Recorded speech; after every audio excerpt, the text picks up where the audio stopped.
Was Socrates a homosexual?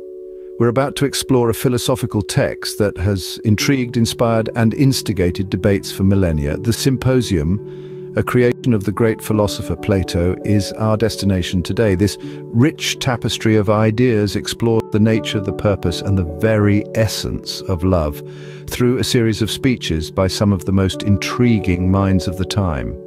The discourse begins with Phaedrus, a young and esteemed Athenian aristocrat. He passionately argues that love, revered as the oldest among the gods, is the supreme being that endows us with the most treasured virtues. According to Phaedrus, a lover would rather be found embarrassed by anyone else than by his beloved. It is this poignant fear of dishonor that encourages us to act virtuously. Yet Phaedrus goes beyond this, diving deeper into his discourse on love. He believes in the potent ability of love to ignite the spark of courage and honor within us. Love, he argues, is not merely an emotion, but a force capable of inspiring unimaginable bravery. It is this same force that breeds honor, making us strive for righteousness and integrity. Through his passionate speech, Phaedrus articulates a compelling vision of love as a transformative power, sparking courage and honor in its wake. Making strides onto the stage, we introduce Pausanias, a philosopher who doesn't just delve into love but dissects it, taking us a leap forward in understanding its complexities. His discourse splits love into two distinct categories: common love and heavenly love. Common love, according to him, is a physical manifestation. It's the attraction that draws us to another person's physical attributes, the elements we can touch, see, and feel. It is transient and fickle, often changing its mind as quickly as it changes its object of desire. On the other hand, heavenly love is a concept that transcends the material and enters the realm of the metaphysical. It's an appreciation for one's intelligence, their character, their essence. It's a love that doesn't just see the body, but the soul within.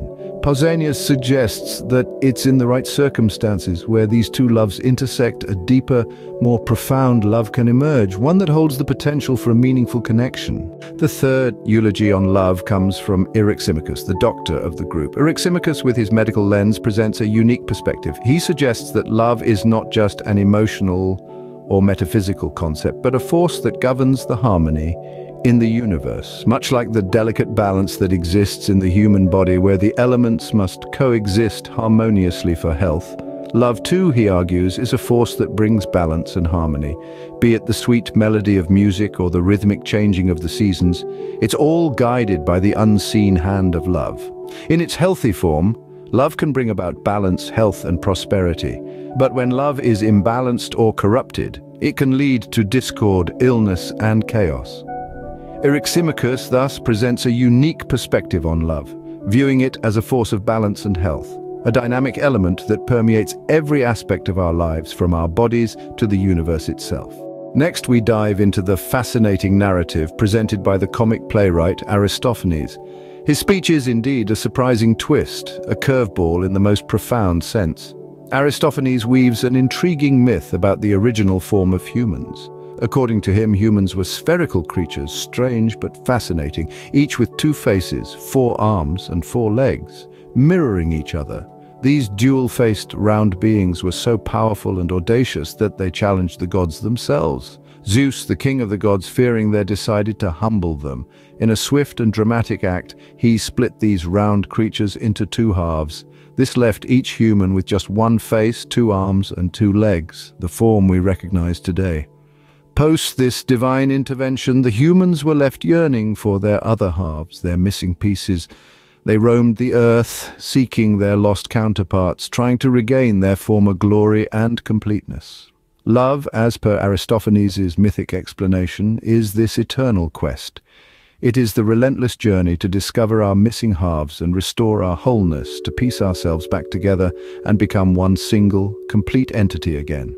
Next, the tragedian Agathon rises to the occasion. With the eloquence that comes naturally to him, he presents his passionate argument. Love, he asserts, is the most youthful of all the gods, and the wellspring of our deepest joys and noblest virtues. According to Agathon, love is not merely a sentiment, but a powerful force that forges unity and harmony, artfully knitting individuals into a whole. Love Agathon passionately proclaims, is the divine binder that effortlessly brings people together, uniting them under a banner of shared affection and understanding. Indeed, in his view, love is the master composer, orchestrating a symphony of harmonious relationships among mankind. As the anticipation builds, the man of the hour, the illustrious Socrates, enters the scene with an unexpected twist. He openly contradicts Agathon, articulating his stance that love is not a god.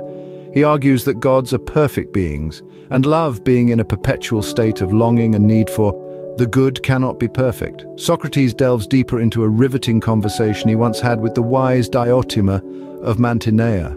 He recounts how Diotima, with her profound wisdom, had taught him that love is not just a random feeling or attraction. It is a deep-seated desire, eternal possession of the good. It is an insatiable thirst that drives humans towards having the good forever. Diotima explains that love is a spirit serving as an intermediary between gods and humans. It is the son of the gods, resource and poverty. Diotima's teachings explain that it is through love, this longing for the good, that we humans can rise above our mundane existence. It is through love that we can ascend towards the divine, be one with the ultimate truth, reach immortality, and touch the realm of the gods.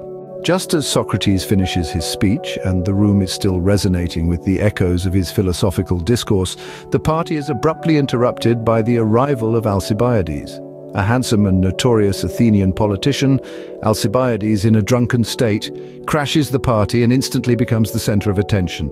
He stumbles towards the center, his words slurred yet full of admiration for Socrates. He begins to praise Socrates in his intoxicated state, comparing him to a statue of Silenus, part man, part creature beasts. He elaborates that, just like the statue, which appears ugly and unassuming on the outside but contains beautiful images of the gods inside, Socrates too may appear simple and grotesque, but his mind is a treasure trove of wisdom.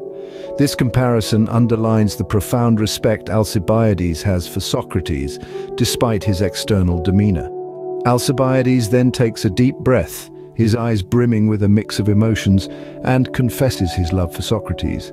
He reminded everyone in the room of how Socrates liked to hang around young, beautiful men, and gave the impression of excitement. One night, Alcibiades invited him to dinner and asked him to stay the night. Socrates accepted, but when they were alone in the bedroom, Alcibiades professed his feelings towards Socrates. He was in a complete state of shock when Socrates was able to effortlessly triumph over his good looks and reject him.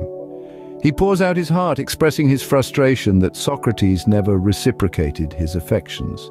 His words, although blurred by the influence of wine, reveal a complex relationship with Socrates, one filled with admiration, frustration, and unrequited love. To answer our initial query, the perceptions of love as outlined by Socrates in the Symposium do not explicitly divulge his personal sexual preferences. Instead, they offer an intricate comprehension of love as a propelling force that fosters self-improvement and encourages the quest for the divine, as well as a glimpse of his personal relationships with some of his fellow Athenians.